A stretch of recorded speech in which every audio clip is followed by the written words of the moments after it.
Assalamualaikum warahmatullahi wabarakatuh. Innal hamdalillah nahmaduhu wa nasta'inuhu wa nastaghfiruh wa na'udzu billahi min syururi anfusina wa min sayyiati a'malina. May yahdihillahu fala mudhillalah wa may yudlil fala hadiyalah. Asyhadu an la ilaha illallah wa asyhadu anna Muhammadan abduhu wa rasuluh la nabiyya wa la rasula ba'dah. Arsalahu bil huda wa dinil haqq yuzhirahu 'ala dini kullih wa kafa billahi syahida. Allahumma shalli ala Muhammadin wa ala alihi wa sahbihi ajmain, amma ba'd. Calon-calon tamu Allah ya, atau lebih tepat tamu Allah ya, yang dirahmati oleh Allah Subhanahu wa taala. Alhamdulillah pada pagi menjelang siang ini kita dimudahkan Allah untuk hadir dari rumah masing-masing untuk mengadakan latihan bimbingan manasik haji ya. Pada kesempatan pagi ini kita akan membahas tentang hukum haji dan umroh ya. Pertama adalah haji ya. Haji adalah kewajiban ya, yang kita semua sudah tahulah ya. Sejak kita TK, sejak kita SD udah tahu bahwa haji itu wajib ya. Di anak-anak sekolah kan sering begitu ya. Pembacaan rukun Islam 1, membaca 2 kalimat syahadat 2, dan seterusnya. Yang kelima, berhaji bila mampu. Nah, gitu ya. Itu kebetulan di SD saya seperti itu, Pak. SD kurikulum terpadu ya. Jadi anak-anak itu upacara setelah membaca teks Pancasila, kemudian membaca apalagi itu ya. Nah, salah satunya adalah pembacaan rukun Islam. Artinya kita semua sudah tahulah kewajiban haji ya. Itu ada dalam surat Al-Imran 97. Al-Imran 97, a'udzubillahi minasyaitonirrajim. Fihi ayatum bayyinatum maqamu Ibrahim wa man dakhalahu kana amina walillahi 'alan nasi hajjul baiti man istata'a ilaihi sabila wa man kafara fa innallaha ghaniyyun 'anil 'alamin. Artinya Ali Imran 97 ya.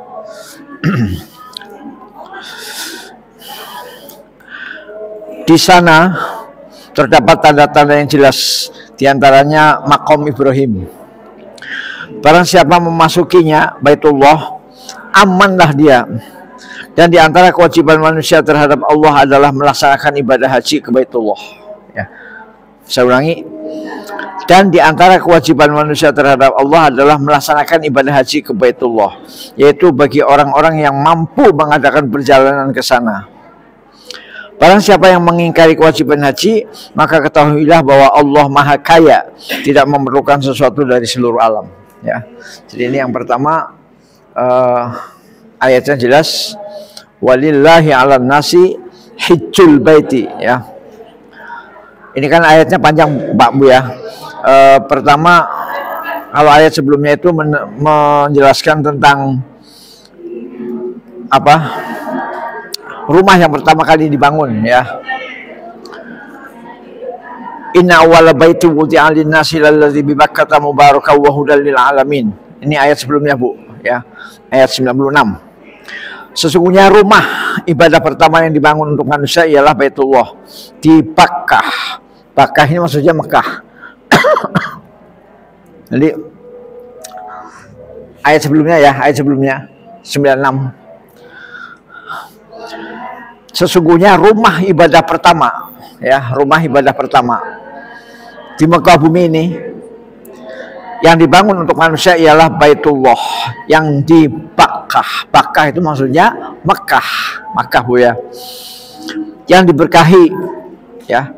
Jadi Mekah itu adalah kota yang diberkahi ya. Di sini kalimatnya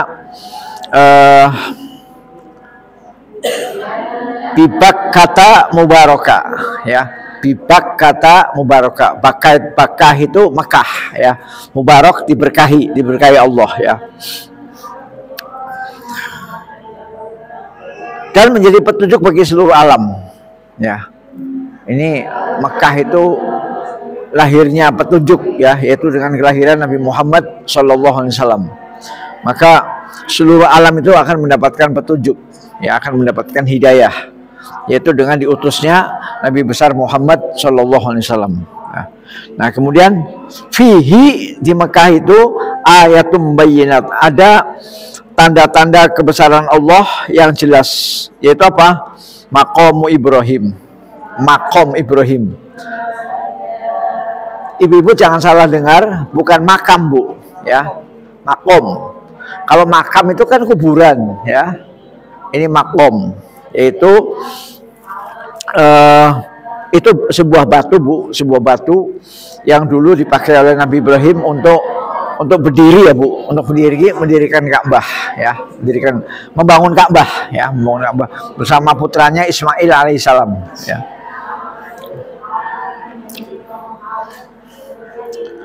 Maqam Ibrahim. Waman dakhalahu, barang siapa yang memasuki kota Mekah atau memasuki Masjidil Haram, kana amina, maka dijamin aman, ya. Jadi satu-satunya kota yang pasti aman di seluruh dunia adalah Mekah, yang namanya tertulis dalam Al-Quran, ya. Maka insya Allah, ya, insya Allah di Mekah itu tidak akan pernah terjadi pertumpahan darah, ya, insya Allah. Kecuali kalau ada yang melakukan, maka itu berarti dilakukan oleh kelompok-kelompok di luar Ahlus Sunnah, ya. Di antaranya adalah kaum Syiah, ya, yang pernah membuat huru-hara di Mekah, ya, dengan berbagai macam peristiwa, ya, masa lampau, ya, masa lampau. Oke. Nah, kemudian di sini kalimatnya walillahi 'alan nasi hijjul baiti man istata'a ilaihi sabila, ya, yang artinya dan di antara kewajiban manusia terhadap Allah adalah melaksanakan ibadah haji ke Baitullah, ya. Nah, ini dalil yang pertama. Kemudian dalil yang kedua, hadis Jibril. Hadis Jibril ini sudah terkenal, Bu, ya, yang sudah sering saya terangkan. Ketika Rasulullah dan para sahabat sedang duduk, kemudian datang orang laki-laki, Bu, laki-laki berpakaian putih bersih, rambutnya hitam, dan laki-laki itu tidak dikenal. Kemudian laki-laki itu duduk bersimpuh begini, lututnya ketemu dengan lutut Nabi, ya, memegang paha Nabi tangannya, ya. Jadi tangannya itu begini, ya, memegang paha Nabi.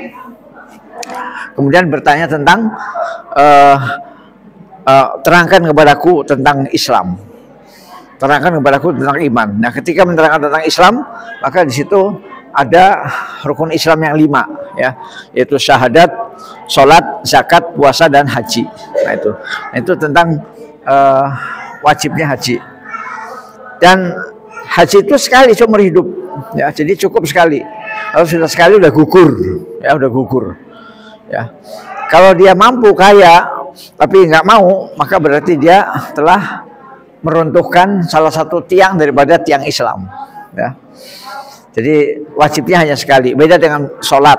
Sholat itu wajib 5 kali sehari semalam, ya, sholat.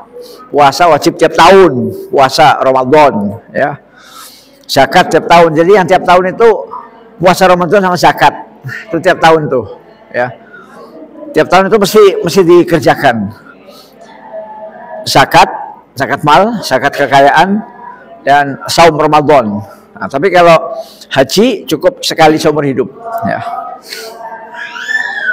Ini dalilnya adalah hadis riwayatkan Imam Abu Dawud, Ahmad, dan Hakim, ya.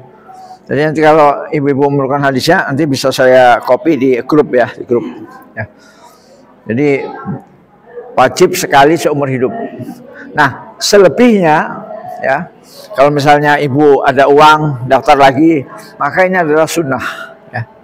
Jadi yang wajib sekali saja.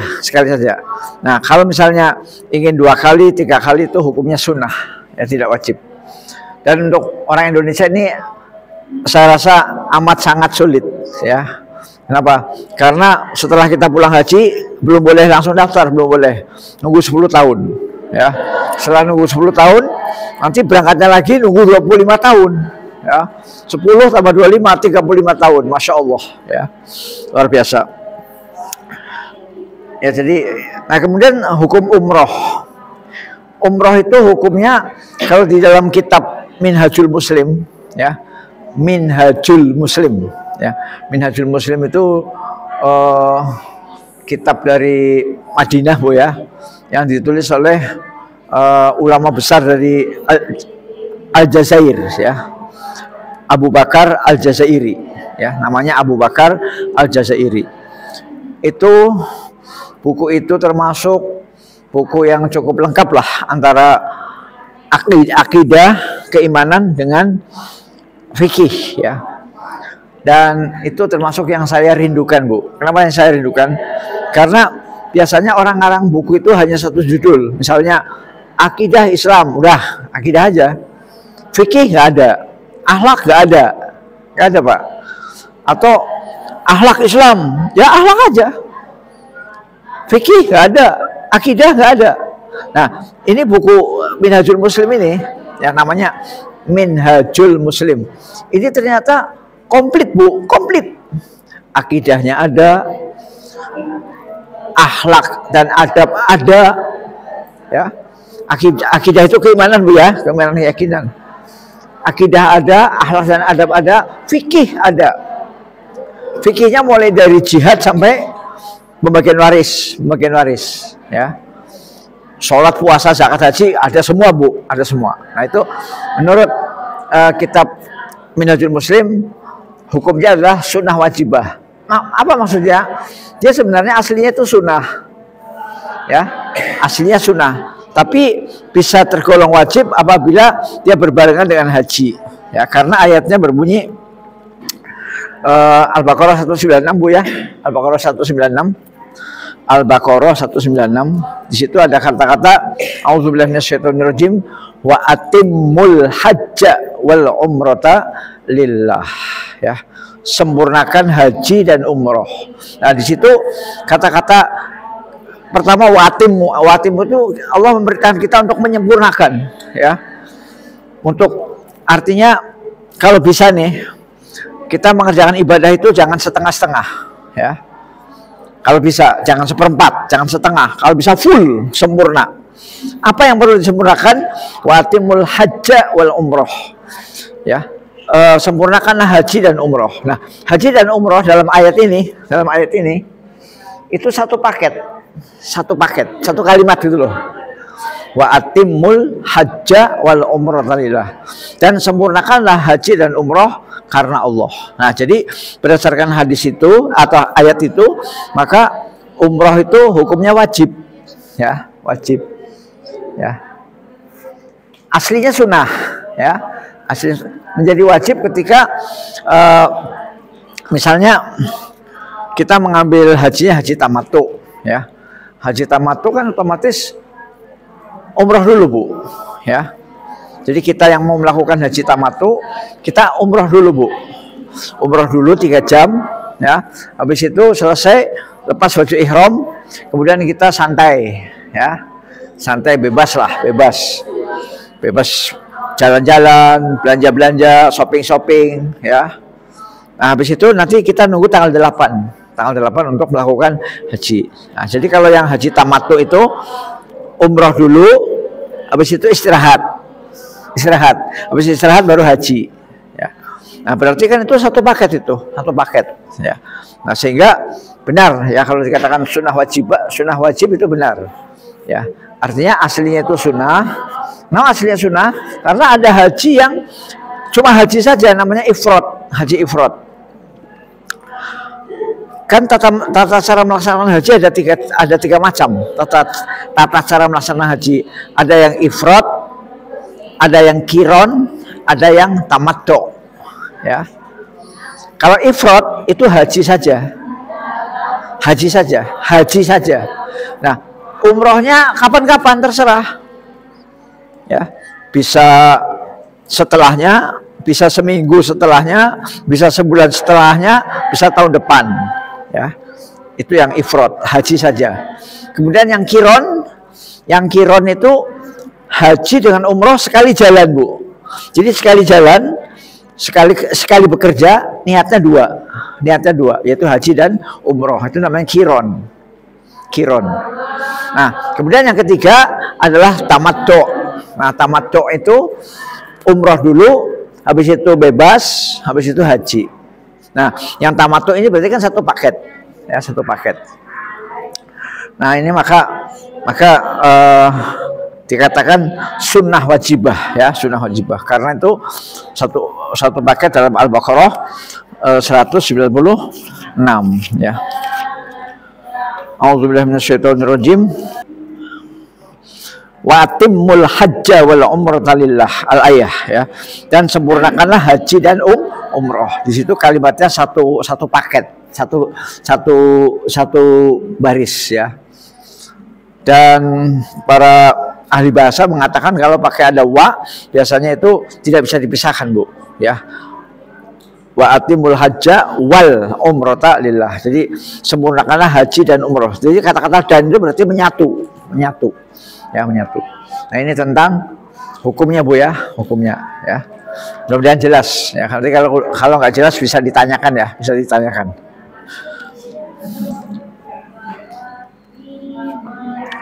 Nah, kemudian syarat, ya. Syarat untuk haji dan umroh yang pasti pertama harus beragama Islam. Ya kan, Bu?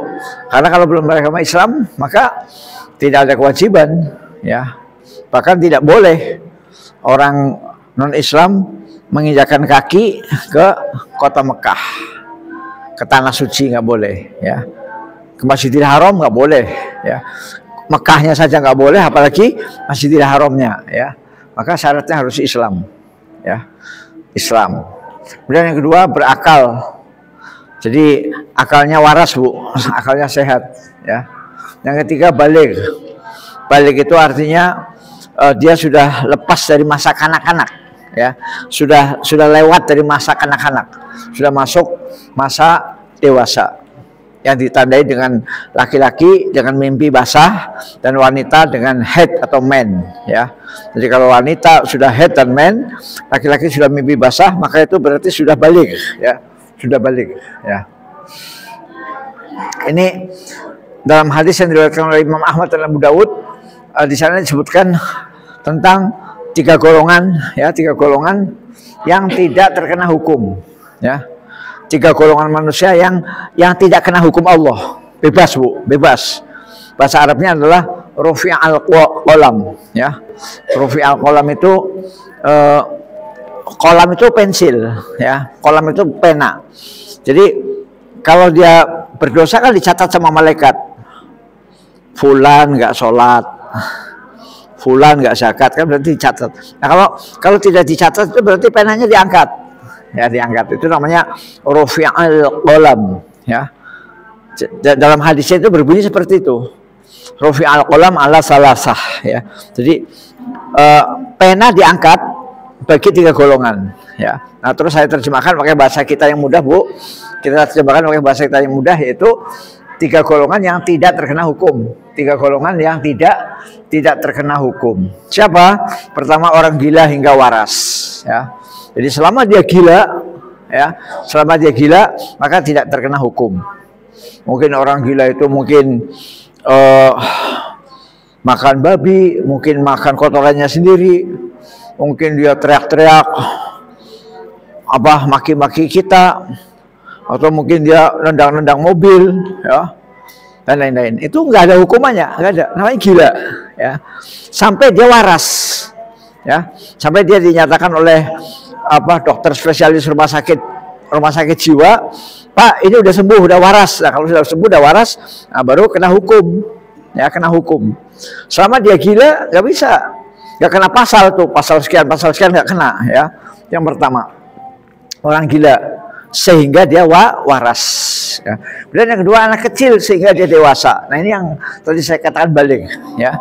Jadi kalau masih kecil maksudnya belum balik, belum. Ya kalau dia sudah balik, ya, anak kecil hingga dia balik, ya. Yaitu tandanya tadi sudah saya jelaskan, kalau laki-laki itu mimpi basah, kalau perempuan datangnya men atau head, ya. Itu yang kedua. Pertama orang gila, yang kedua anak kecil. Yang ketiga adalah orang tidur sehingga dia terbangun. Jadi selama kita semua tidur, Bu, mungkin kita ngomongnya entah ngomongnya jorok, entah ngomongnya maki-maki, namanya tidur. ya itu maka tidak terkena hukum, ya.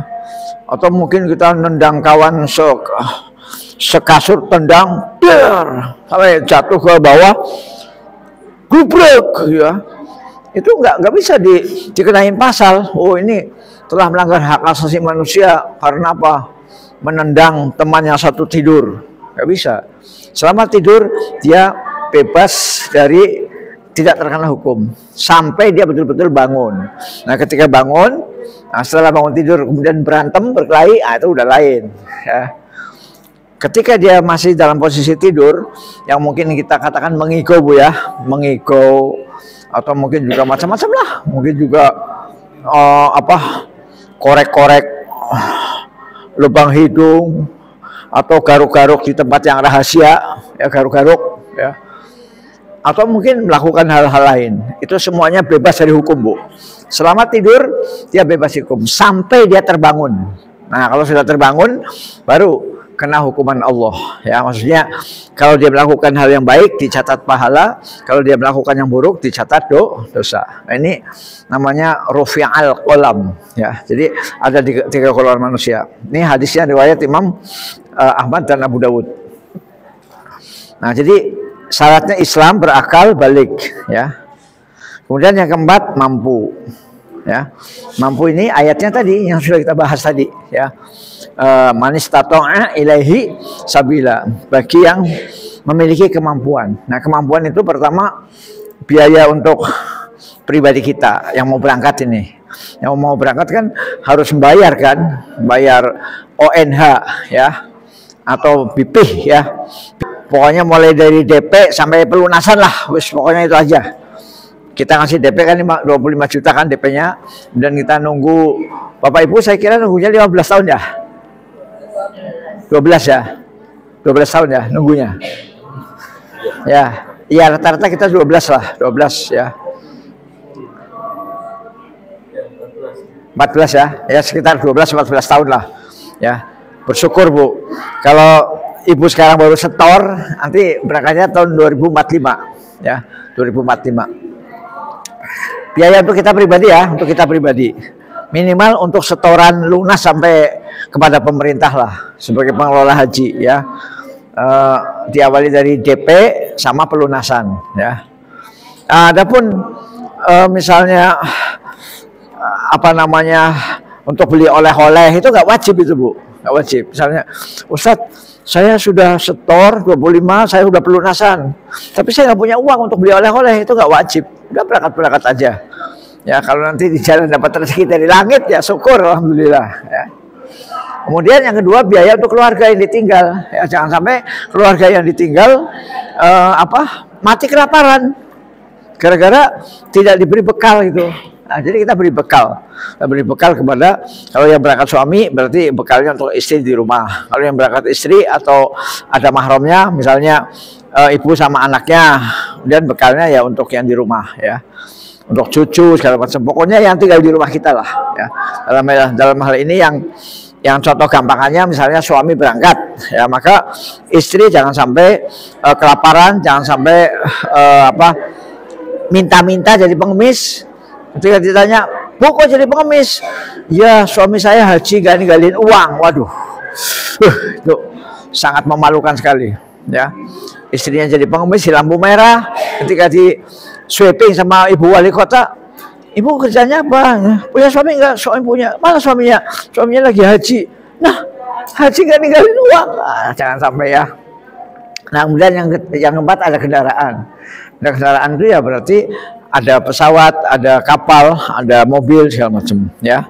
Nah, ini tentu ini berkaitan dengan kita biaya, kan, ya, karena biaya ini kan sudah termasuk kendaraan, Bu, ya. Naik pesawat, baik pesawat dari Lampung ke Jakarta maupun pesawat dari Jakarta ke Tanah Suci, PP, ya, termasuk mobil antar jemput lah, ya. Kalau orang Indonesia sih nggak khawatir lah antar jemput, karena biasanya yang haji satu orang, yang jemput 3 mobil, ya.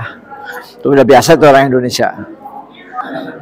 Kemudian aman. Nah, aman itu berarti di jalan tidak ada huru hara, ya. Kalau di jalan ada huru hara, ya, ada istilahnya sesuatu yang menghalangi perjalanan lah, ya maka berarti kita belum wajib, ya. Ya, misalnya kita uang punya, Bu, uang punya uang, kendaraan ada, pas mau jalan ada berita, naudzubillah min dzalik, ya. Misalnya perjalanan ke Arab Saudi tertutup, ya, karena ini. Nah, maka berarti kita nggak wajib, ya. Nah, itu jadi mampu di sini meliputi biaya untuk pribadi kita, biaya untuk keluarga, dan ada kendaraan dan aman. Ya, kendaraan ini tidak harus kendaraan pribadi. Kendaraan ini kan karena kita hajinya dikoordinir oleh pemerintah, maka kendaraan ini sudah dicarter oleh negara. Garuda, Saudi Arabian Airlines, dan juga berbagai macam bis untuk mengantar jamaah dari Jeddah ke Mekah, dari Mekah ke Madinah, PP itu, ya. Itu semuanya sudah disediakan, ya. Ini tentang syarat, ya, syarat. Nah, kemudian rukun, ya. Sudah saya terangkan juga bahwa rukun haji 4, yaitu berihram, tawaf, sa'i, dan wukuf, ya. Berihram, Bu, tawaf mengelilingi Ka'bah, kemudian sa'i, ibadah berupa perjalanan dari Bukit Safa ke Marwah, kemudian wukuf, ya. Sedangkan umroh tinggal dibuang wukufnya aja, Bu. Umroh, ya. Umroh itu kan sama juga, berihram, tawaf, sa'i. Berihram, tawaf, sa'i. Cuma wukufnya tidak ada, ya. Jadi untuk yang umroh tinggal dibuang wukufnya aja. Tinggal dibuang wukufnya saja.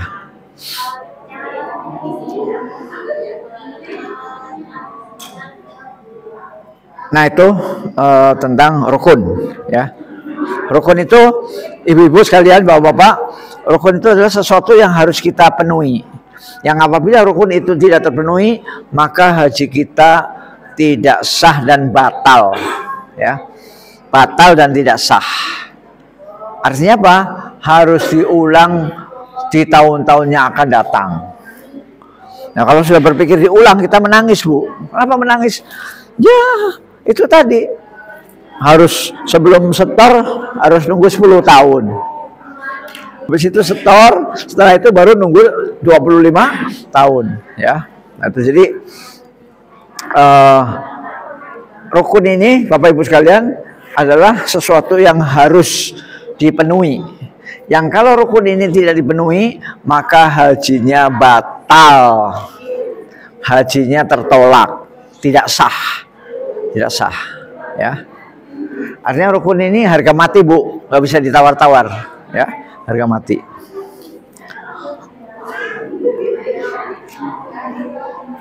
Nah, kita mulai yang pertama tadi. Apa yang pertama? Yang pertama tadi berihram. Yang pertama tadi, ya, berihram. Nah, berihram itu memulainya harus dari mikot, Bapak Ibu sekalian. Jadi kita berihram tidak boleh sembarangan. Tidak boleh berihram dari Halim, nggak boleh. Atau berihram dari bandara Jeddah King Abdul Aziz, nggak boleh. Ya, harus mikot ini suatu tempat tertentu yang ditentukan oleh Nabi. Jadi penetapan mikot itu bukan dari Kementerian Agama, bukan dari Ustadz, bukan dari Kiai, tapi dari Rasulullah, ya. Kemudian tidak menggunakan pakaian berjahit, ya, khususnya untuk laki-laki, ya. Untuk laki-laki tidak menggunakan pakaian berjahit, ya, tidak menggunakan pakaian berjahit. Hanya 2 lembar kain ihram, ya, 2 lembar kain khusus, ya. Kemudian bertalbiyah, ya, bertalbiyah. Ya. Nah, ini hadis tentang mikot, ya, mikot. Jadi Ibnu Abbas radhiyallahu anhu berkata Rasulullah SAW menentukan. Ya, jadi yang menentukan mikot itu Nabi, Bu. Ya, ini mikot itu bukan ditentukan oleh kepala seksi haji atau dirjen haji atau menteri agama atau kiai atau ulama, bukan yang menentukan, ya. Yang menentukan mikot itu adalah Rasulullah. Yang pertama adalah Dzulhulaifah, Dzulhulaifah ini kalau sekarang itu namanya Bir Ali, Bu. Ya. Kalau sekarang namanya Bir Ali. Bir Ali, ya. Gimana ini Dzulhulaifah? Sebagai mikot bagi penduduk Madinah, ya. Jadi orang-orang Madinah, ya. Orang-orang Madinah, penduduk Madinah itu kalau mau mikot, mau berihram, itu harus dari tempat yang namanya Dzulhulaifah atau Bir Ali, ya, Bir Ali. Jadi kira-kira letaknya itu dari Madinah itu jalan naik bis antara 15 sampai setengah jam, ya, 15 menit. Karena kotanya crowded, rame, macet, maka setengah jam lah, ya. Kalau misalnya sepi gitu ya, kosong melompong, itu seberapa jam nyampe, ya, dari Madinah ke Bir Ali, ya. Nah ini jadi Dzulhulaifah itu untuk orang Madinah, Kemudian Al-Jufah untuk orang Syam. Syam itu apa? Syam itu Palestina, ya. Jadi orang Palestina, Bu, orang Libanon, orang Suriah, ya, itu beda dengan orang Madinah. Mikotnya beda, ya, beda. Nah, untuk orang Palestina, orang Syam itu tempatnya namanya Al-Jufah, ya, Al-Jufah. Sebenarnya ini nggak begitu penting bagi kita, tapi kita asal tahu dulu, ya, asal tahu. Yang penting bagi kita sebenarnya yang terakhir ini, Bu, ya, Lam-Lam, ya. Yang penting untuk kita, ya. Tapi kita tahu dulu lah. Kemudian yang keempat, yang ketiga Qarnul Manazil, itu bagi penduduk Najd. Najd itu mana? Najd itu daerah sebelah timur Mekah Madinah, ya. Jadi daerah sebelah timur Mekah Madinah itu namanya Najd, ya. Nah, bagi orang-orang yang dari Najd, ya, maka mikotnya adalah di Qarnul Manazil, ya. Nah, kemudian dari daerah selatan, dari daerah Yaman itu mikotnya namanya Yalamlam. Nah, kemudian dilanjutkan oleh Nabi bahwa mikot-mikot ini, ya, mikot-mikot ini adalah bagi penduduk setempat, ya, warga setempat. Plus orang-orang yang bukan penduduk setempat, ya, orang asing, Bu, ya, bukan penduduk setempat yang ingin melaksanakan haji dan umroh melalui daerah tersebut, ya, melewati itu, Bu, ya. Misalnya ini Yalamlam, Bu, ya, ini Yalamlam, ya. Kemudian pesawat Indonesia, pesawat Indonesia itu terbang kan. Nah, terbang itu melewati Yalamlam. Maka kita melewati Yalamlam, berarti kita orang Indonesia mengikuti mikotnya orang Yaman, yaitu di Yalamlam, ya. Karena ketika pesawat kita terbang, Bu, itu sebelum sampai ke Jeddah, itu melewati Yaman. Nah, berarti kita dianggap seperti orang Yaman, sehingga mikot kita mengikuti mikotnya orang Yaman, ya, itu. Nah, jadi kita itu di Yalamlam untuk kalau kita hajinya gelombang 2. Sebab kalau kita hajinya gelombang 1, Bu, maka kita langsung Madinah, Bu.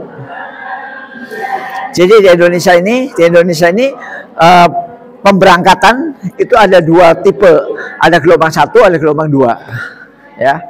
Yang gelombang 1 itu biasanya awal-awal, kira-kira 1 Dzulqa'dah lah, ya, 1 Dzulqa'dah sampai 15 Dzulqa'dah, itu namanya awal-awal lah. Nah, awal-awal itu biasanya gelombang 1, ya, jadi ke Madinah dulu. Nah, ketika kita ke Madinah dulu, berarti kita itu seperti orang Madinah, yaitu nanti mikotnya di Dzulhulaifah atau Bir Ali, itu, ya. Kalau kita ke bagian gelombang 1. Tapi kalau kita diterbangkan oleh pemerintah, kita diterbangkan itu dari tengah-tengah sampai akhir, maka itu namanya gelombang 2. Nah, kalau gelombang 2 itu nggak ke Madinah dulu, nggak, Bu, tapi langsung ke Mekah. Nah, langsung ke Mekah, karena di Mekah itu tidak ada bandara, berarti langsung ke pelabuhan Jeddah, ya, bandara Jeddah. yaitu King Abdul Aziz. Nah, sebelum pesawat itu mendarat ke King Abdul Aziz, melewati daerah namanya Yalamlam, daerah sini, Yalamlam. Ya, jadi untuk jamaah haji gelombang 2, mikotnya Yalamlam. Untuk jamaah haji gelombang 2, mikotnya Yalamlam. Untuk jamaah haji gelombang 1, mikotnya Bir Ali atau Zul Hulaifah. Nah, jadi kita ini bu hanya 2 nih. Kalau nggak ini. Kalau nggak ini. Kita itu hanya 2. Yang ini nggak mungkin kita nggak mungkin. Ya. Kapan kita mikot yang ikuti Madinah? Ketika kita gelombang 1. Ya bu ya. Ketika kita gelombang 2, berarti kita mikotnya ngikutin Yaman, ya. Ya. Nah, dari titik inilah kita mulai mulai niat dan bertalbiyah, ya. Labbaika Allahumma umroh, ya. Kemudian kita bertalbiyah, labbaik Allahumma labbaik.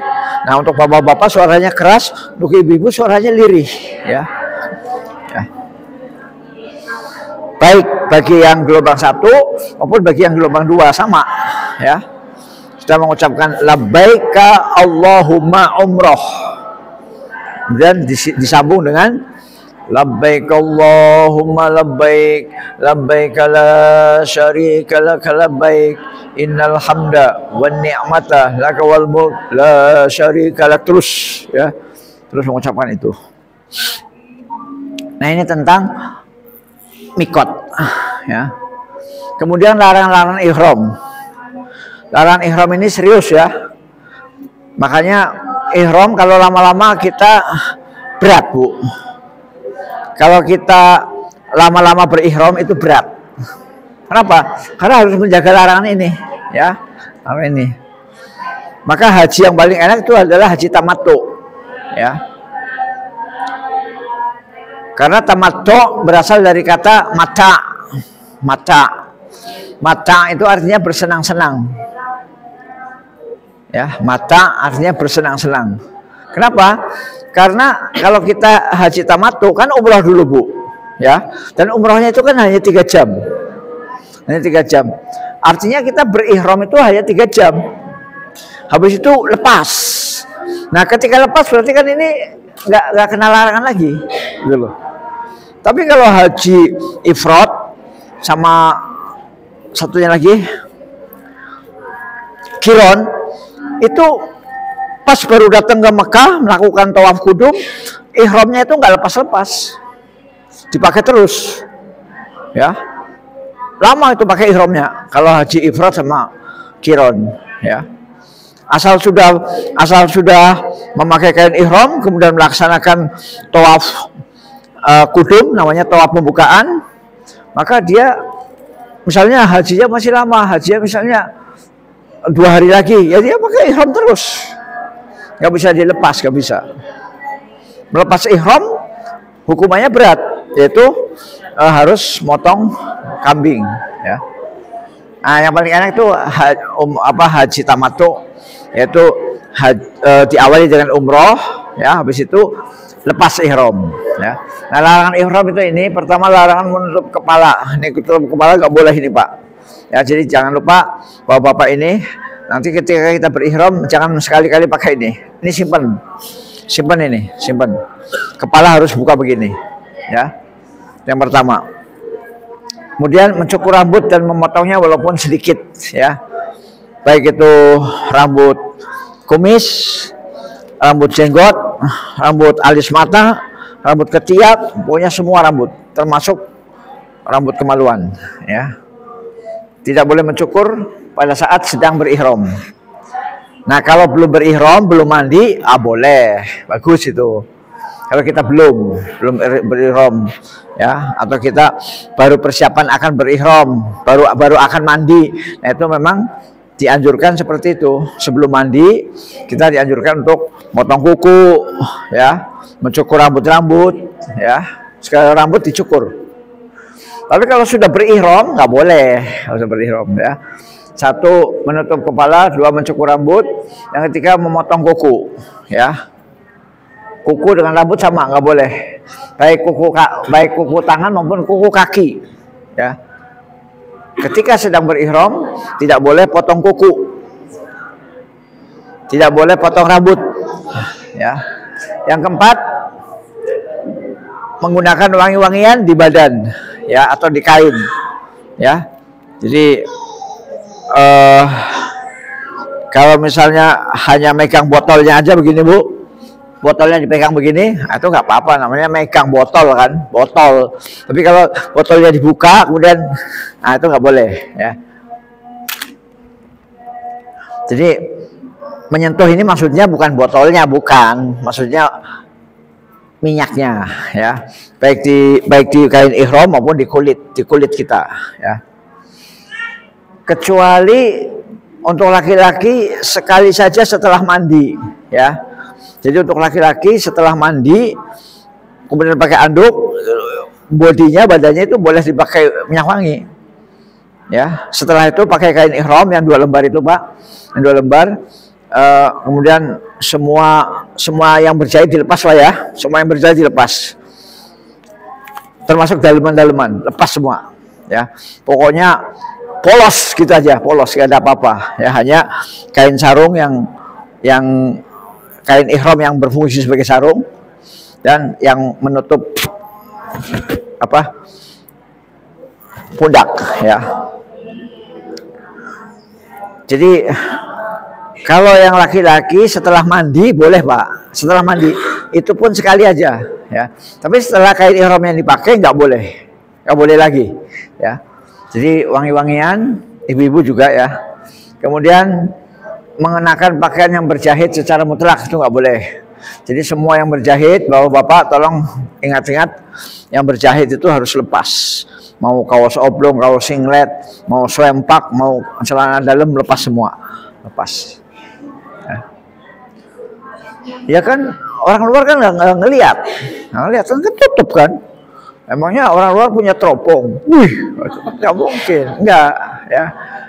Jadi bapak-bapak nggak usah merasa risih Pak. Aduh aku risih, nggak usah. Orang nggak ada yang lihat kok, ya.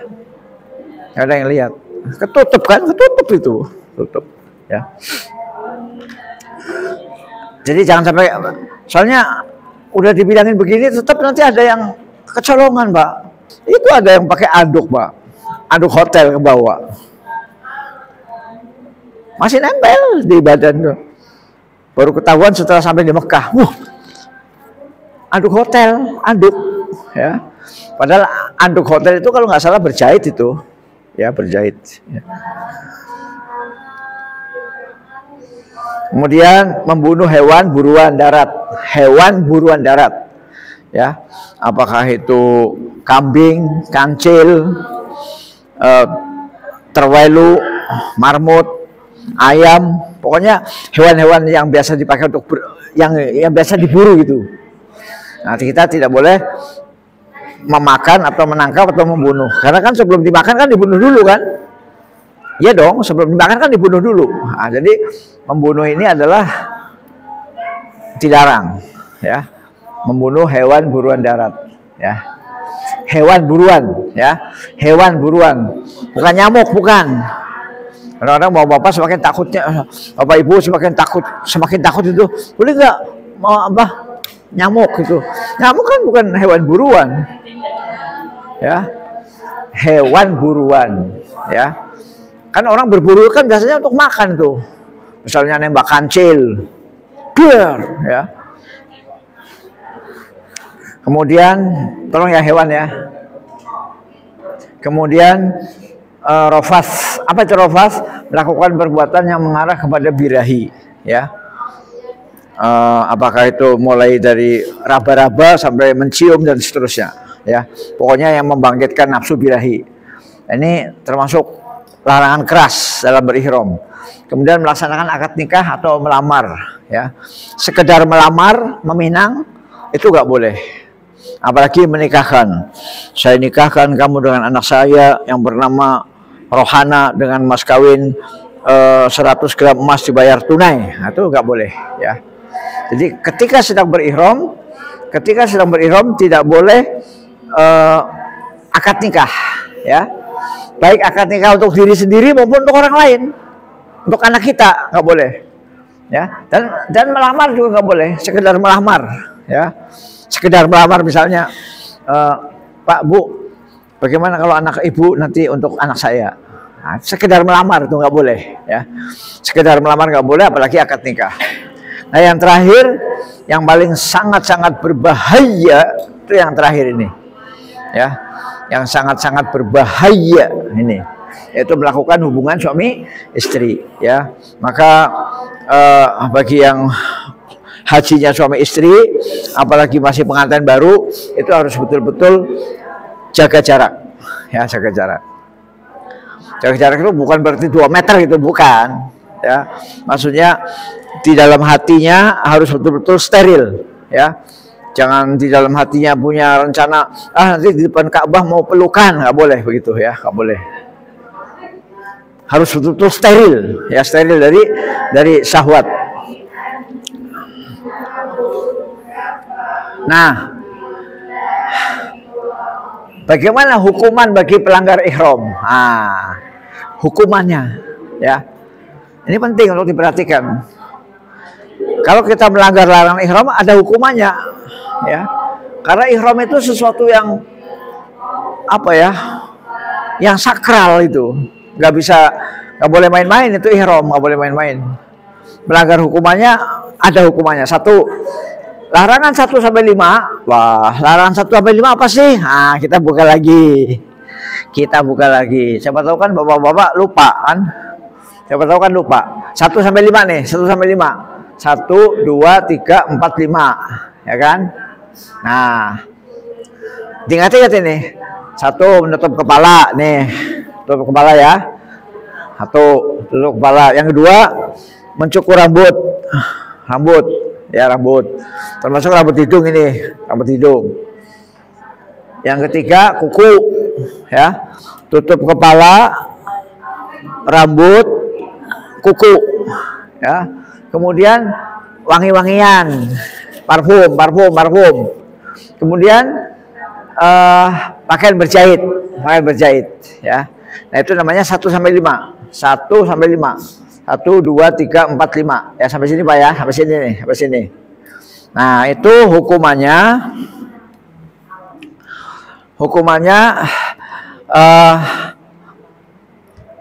bisa memilih nih. Bisa memilih. Puasa 3 hari. Tuh, nggak main-main, Pak. Melanggar ihram itu puasa 3 hari. Ya. Pak Ustadz, saya puasa nggak kuat. Ya sudah, memberi makan 6 orang miskin. Memberi makan 6 orang miskin, per orangnya itu 554 gram makanan pokok. Makanan pokok itu bisa gandum, bisa beras, bisa jagung, bisa ketan, bisa kurma, ya. Kan ada orang yang puasa gak kuat kan, Bu. Aduh, saya boro-boro puasa, makan aja sakit, misalnya begitu. Nah, kalau nggak kuat puasa berarti memberi makan 6 orang miskin. Ya. Mau mengasih makan orang miskin, misalnya nyari orang miskin nggak ada, orangnya kaya semua. Maka motong kambing. Motong kambing. Jadi yang paling berat belakangan, Bu. Kambing kan berat, Bu. 3 juta kan kambing, 3 juta. Ya. Jadi daripada kambing, kita pilih 1-2 aja, Pak, pilih, ya. Kalau melanggar ihram, ya, terutama larangan ihram 1 sampai 5, ya Pak, ya. Dicatat itu, Pak, 1 sampai 5. Nah, kemudian yang kedua, apabila kita yang dilanggar adalah hewan buruan itu, menangkap dan nyatai kambing gitu, ya. Misalnya berburu, dapat kambing. Maka kita harus mengganti yang setara. Kalau yang ditangkap kambing, ya diganti kambing. Kalau yang ditangkap burung merpati, ya burung merpati. Kalau ditangkap terwelu, apa sih terwelu tuh? Kelinci ya diganti dengan kelinci. Jadi yang setara, Bu, yang setara dengan yang kita tangkap. Kalau yang kita tangkap, kita bunuh itu ayam jago, ya ayam jago, ya. Jadi hukumannya adalah mengganti hewan yang setara. Paham Bu ya?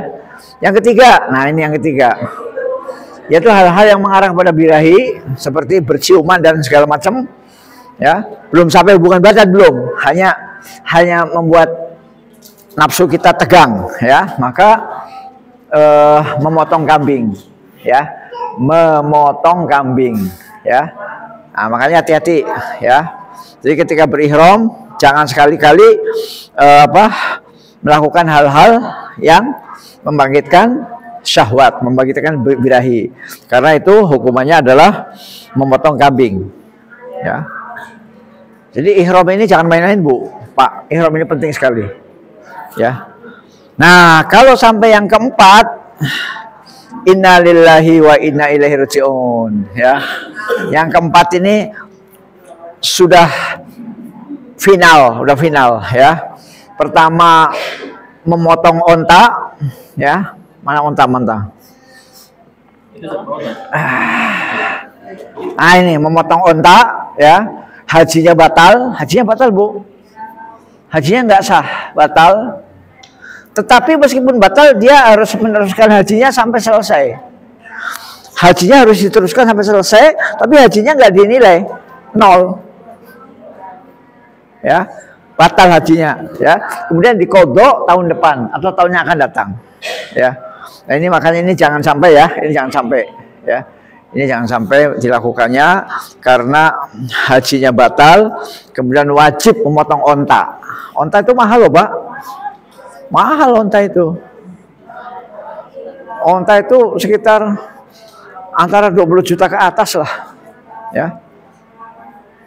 Orang sapi aja 20 juta kan Pak, sapi, ya.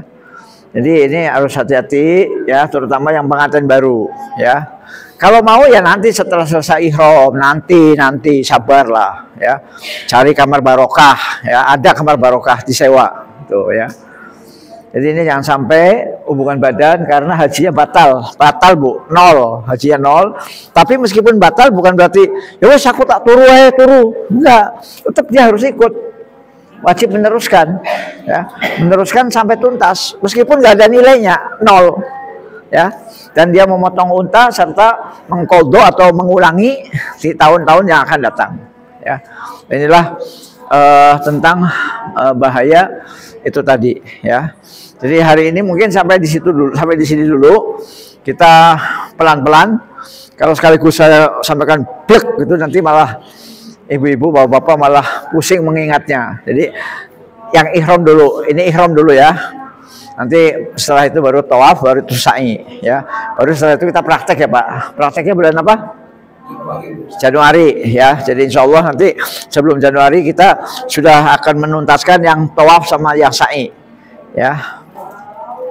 Silakan kalau ada pertanyaan Bapak Ibu, ya. Bismillah, Assalamualaikum warahmatullahi wabarakatuh. Waalaikumsalam. Ini bertanya Ustaz, haji itu wajibnya cuma sekali Ustaz? Ya. Selebihnya sunnah. Ya.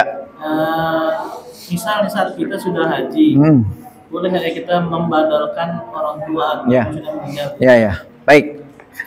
Ini pertanyaan yang mulia dari Bapak Hafiz, ya.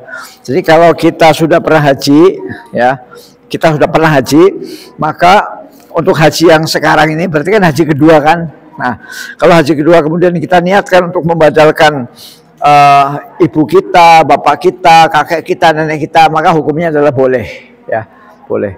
Justru yang tidak boleh itu kita belum pernah haji kemudian kita membadalkan, itu nggak boleh, ya. Nah, seperti Pak Hafiz kan belum pernah haji, nggak boleh membadalkan. Tapi kalau misalnya ibu, ya, ibu datang nggak? Nah, misalnya ibu pernah haji, kemudian Ustadz, saya untuk yang sekarang ini niat saya bukan untuk saya, niat saya untuk membadalkan ibunya saya atau bapaknya saya atau mertua saya, itu boleh, ya. Tinggal nanti niatnya kita rubah sedikit, tambahin an, ya. Labbaika Allahumma umroh an, ya.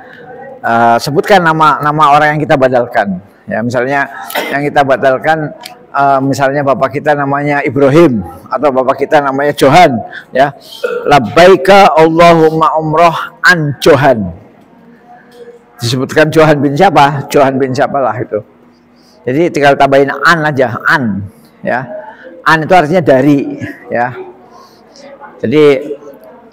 Jadi ketika kita baru membaca labbaik itu langsung diselingi atau ditambahin kata-kata an, ya. An ibu mertua saya, sebutkan namanya, sebutkan, ya. Jadi boleh Pak Hafiz, ya, jadi boleh, ya. Setelah itu saya lakukan, ya. Saya haji pertama sudah 2007, haji yang kedua 2016 saya membadalkan ibu saya, yang kedua kemarin. Nah nanti insya Allah kalau Allah mentakdirkan saya bisa berangkat 2031, saya rencana mau membadalkan bapak saya belum, ya itu. Jadi nanti lengkap, saya sudah, ibu saya, bapak saya, gitu. Oh bebas, ya tentunya kita membadalkan yang belum dong. Kalau yang sudah nggak usah. Kalau yang sudah, kalau misalnya kakek kita, nenek kita sudah haji ya nggak usah, ya. Ya tentunya yang belum, ya yang belum, ya. Jadi berarti Pak Ando, berarti di sini ada ibu yang sudah pernah haji nih, itu ibunya Hafiz. Ya oke. Ada pertanyaan lain? Silakan. Ya. Saya betul saya di hukum, tapi kita lupa bacanya sangat. Hukum atau sa'i? Ya. Misalnya itu kita hukum nanti saya, tapi kita lupa baca ya. Ya. Ya, Bapak Ibu sekalian, kalau saya pelajari dari fikih haji itu tentang doa ya, bacaan ya. Itu yang paling penting cuma niat saja, niat. Yang pertama tadi niat ya, labbaika Allahumma umroh. Kalau untuk umroh ya, kalau untuk haji labbaika Allahumma hajjan. Nah niat itu yang tidak boleh salah.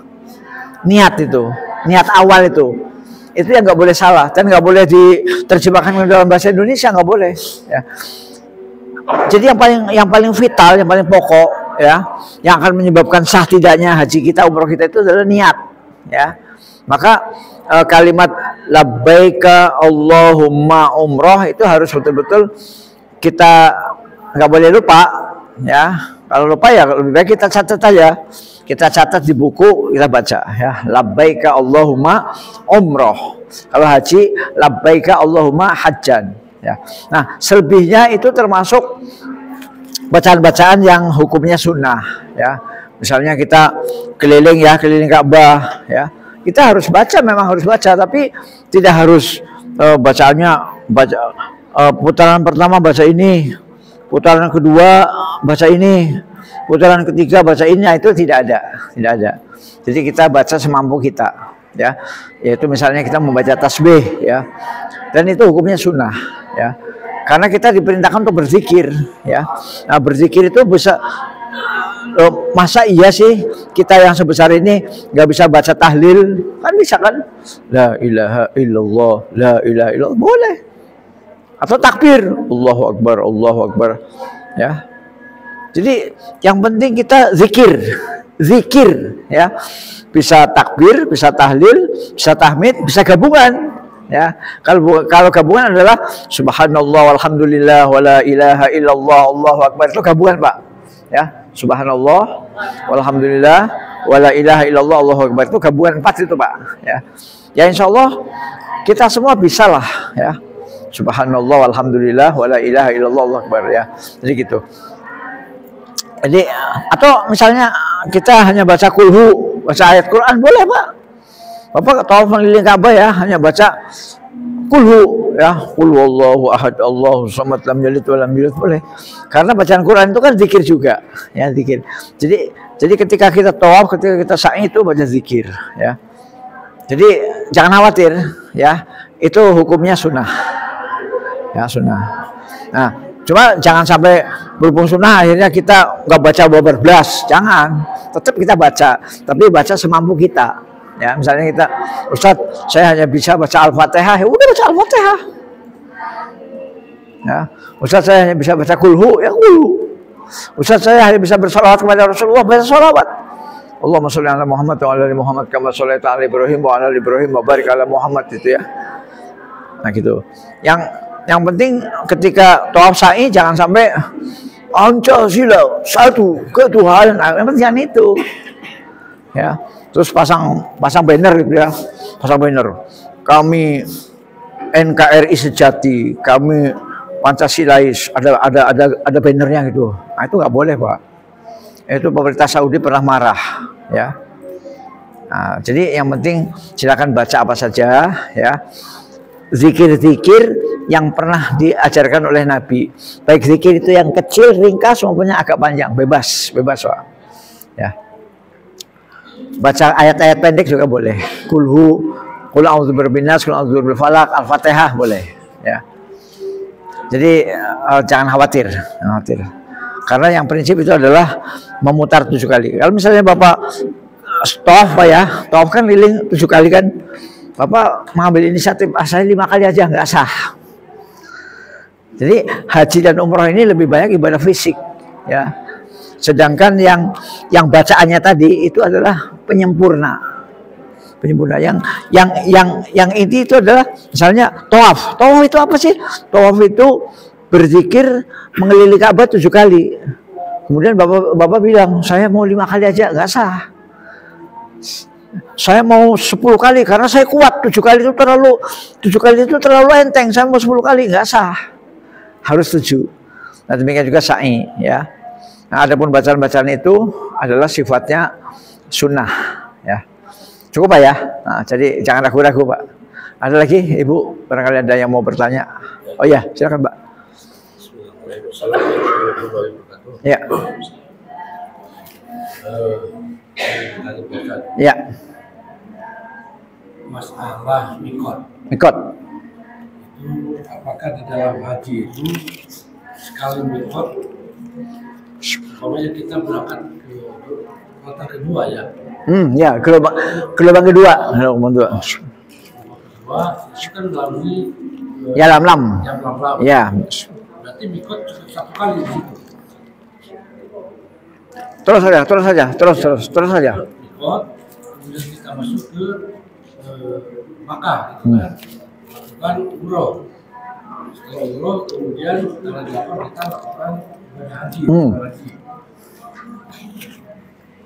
Yang saya tanyakan itu, apakah selama kita di Mekah itu boleh nggak kita melakukan umroh berkali-kali? Artinya mengambil mikot berkali-kali. Baik Ibu Bapak sekalian, ini ada pertanyaan menarik tentang umroh berkali-kali ya. Nah, sebelumnya saya sampaikan bahwa para ulama berbeda pendapat. Ya, para ulama berbeda pendapat. Ada yang membolehkan umroh berkali-kali, ada yang tidak membolehkan. Ya, nah, silakan Bapak Ibu mau memegang pendapat yang mana silakan. Ya, kalau Bapak Ibu nanya pribadi saya termasuk yang tidak. Ya, saya cukup sekali aja. Nah, otomatis kalau umrohnya mau berkali-kali, berarti kan dia harus mikot lagi. Ya, harus mikot lagi. Nah, mikotnya itu kalau kita sudah tinggal di Mekah, maka mikotnya itu kita harus keluar kota Mekah, Pak. Harus keluar kota Mekah, naik bis ya, nyarter bis atau angkot lah, nyarter ke masjid, namanya Masjid Tan'im ya. Namanya Masjid Tan'im ya, yaitu masjidnya Siti Aisyah ya. Jadi kita keluar dulu, kan kita udah tinggal di Mekah nih. Nah, kemudian saya mau umroh berkali-kali, maka kita harus keluar ke pinggiran kota Mekah, daerahnya namanya Tan'im ya, Tan'im. Kalau yang satu lagi malah jauh lagi, yang satu lagi apa Pak? Itu lebih jauh lagi. Nah, jadi yang terdekat itu Tan'im ya, Masjid Siti Aisyah ya. Di situ kita mandi, kemudian pakai ihram lagi dari nol. Nah, kemudian baru dari situ kita ke Mekah. Ya, ke Mekah untuk melakukan tawaf. Jadi harus selalu ke mikot lagi Pak, harus selalu ya. Dan mikotnya itu nggak boleh dari hotel, nggak boleh. yang mikotnya dari hotel itu hanya haji saja. Ya, hanya haji untuk persiapan tanggal 8 yaitu melakukan tarbiyah. Nah, itu mikotnya dari hotel untuk haji loh Pak, untuk haji. Tapi kalau untuk umroh itu kita harus keluar Pak, harus keluar kota ya. Luar kota ke pinggir kota namanya Tan'im ya. Jadi begitu. Kalau kita dari hotel kemudian yuk kita langsung Ka'bah untuk melakukan itu nggak sah. Ya, berarti umroh, berarti belum ihram ya. Jadi gitu. Nah, jadi teknis caranya begitu. Nah, untuk teknis cara seperti itu kan tentu kita tidak menganjurkan, Pak. Kenapa? Karena kita umroh berkali-kali itu biasanya lelah, Bu, Pak, Bu ya, lelah letih itu ya. Karena umroh itu nggak mudah ya, maksudnya pertama untuk sampai ke Tan'im itu kita harus nyarter bis atau angkot ya, berarti kita harus mengeluarkan uang ya, kemudian tenaga kita juga ya, tenaga, kemudian nanti dari Tan'im masuk ke kota Mekah juga pakai tenaga, kemudian di tawaf pakai tenaga juga, di sa'i pakai tenaga juga. Jadi jangan sampai kita umroh berkali-kali sementara yang wajib belum. Apa itu yang wajib? Haji ya. Nah, disarankan kalau bisa kita melakukan yang wajib-wajib dulu, yang satu paket, yaitu umroh wajib, kemudian istirahat, baru nanti haji wajib ya. Umroh wajib, istirahat, baru haji wajib. Nah, ketika itu semua sudah tuntas, maka silakan, misalnya kita mau ngulang umroh itu silahkan. Nah gitu. Tapi kalau kita habis umroh wajib, kemudian kita mengumroh sunnah tadi, untuk mengumrohkan siapalah gitu ya, maka ini dikhawatirkan kelelahan. Nah, ketika kelelahan, kemudian kita belum haji, kemudian saatnya kita masuk tanggal 8 untuk tarbiyah, untuk wukuf di Arafah, sementara kita sudah letih, lelah, kehilangan tenaga, akhirnya malah haji kita rusak. Nah, jangan sampai Bu, Pak ya, jangan sampai haji kita rusak gara-gara kita kebanyakan umroh sunnah. Ya, mengumrohkan mbah, mengumrohkan kakek dan lain-lain. Nah, maka itu tidak disarankan ya, tidak disarankan. Jadi kalau itu misalnya mau, maka itu sebaiknya setelah semua kegiatan itu beres ya. Setelah semua kegiatan beres, yang wajib Ibu ya, yang wajib setelah beres, baru kita saya mau umrah sunnah, itu silakan.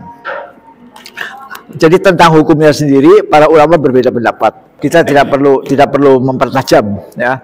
Para ulama berbeda pendapat, ada yang membolehkan, ada yang tidak ya. Yang membolehkan itu ya alasannya mumpung kita di tanah suci nih ya, kapan lagi? Maka berkali-kali melakukan umroh, itu yang membolehkan. Nah, yang tidak membolehkan, mereka beralasan bahwa hal itu tidak pernah dicontohkan oleh Nabi dan para sahabat. Jadi Nabi dan para sahabat itu ya umrohnya cuma sekali ya, cuma sekali, enggak ngulang-ulang itu, enggak. Nah, jadi makanya ini perbedaan pendapat para ulama itu tidak usah kita benturkan, nggak usah. Pokoknya kalau kita mau yakin ya berarti kita biaya sendiri Pak. Kalau mau untuk umroh berulang-ulang itu biaya sendiri ya. Jadi dari pemerintah Indonesia sendiri nggak ngasih duit. Ya, misalnya kita lapor ke ketua kloter, saya mau umroh sunnah 2 kali, minta biayanya untuk nyarter mobil, nggak dikasih itu ya, itu semuanya dari kantong sendiri. Monggo silahkan Pak, nggak apa-apa ya, karena itu pun yang melakukannya ya. Jadi gitu Pak ya, jadi biaya sendiri, kemudian tenaga harus kuat, dan kalau bisa jangan sebelum yang wajib ya, karena kalau sebelum yang wajib itu dikhawatirkan kita kelelahan, kecapean, atau pas hari hanya penting wukuf di Arafah kita, itu. Kalau cukup untuk hari ini kita sampai di sini dulu. Nanti insya Allah pertemuan yang datang kita matangkan masalah tawaf dan sa'i. Setelah itu baru kita praktek ya. Mudah-mudahan Allah memberikan pemahaman kepada kita dan kita istiqomah tetap mengikuti manasik ini. Tolong kalau bisa jangan absen ya. Karena apa? Karena hilang pelajaran satu sesi itu sayang itu ya. Walaupun memang saya buat videonya memang ya. Wabillahi taufiq wal hidayah. Assalamualaikum warahmatullahi wabarakatuh.